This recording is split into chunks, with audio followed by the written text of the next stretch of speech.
en fait, sa faiblesse et sa force, en quelque sorte. Sa force, c'est sa notoriété. Les vins français sont connus à l'étranger. Et d'ailleurs, la France, ça marche dans l'autre sens aussi.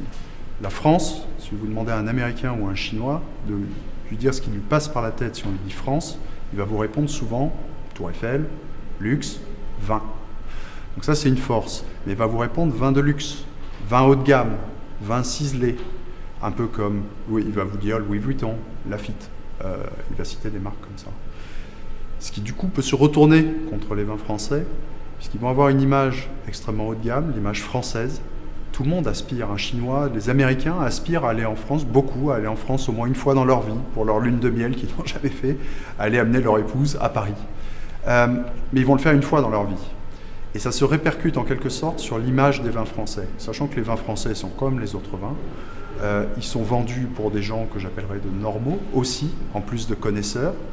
Ils sont vendus aux États-Unis, typiquement, ils vont être vendus entre 10 et 15 $, comme les autres vins importés, un peu plus cher peut-être, mais ils vont avoir une image de vin qui en valent 25 ou 30. Ce qui peut tirer vers le haut, mais jusqu'à un certain point. Il y a un moment, ça intimide. Il y a un moment, ça fait peur, ou il y a un moment, on se dit, ces vins, c'est français, c'est de qualité, c'est pas pour l'occasion pour lequel j'achète un vin aujourd'hui. Donc la notoriété des vins français est relativement ambivalente de ce point de vue.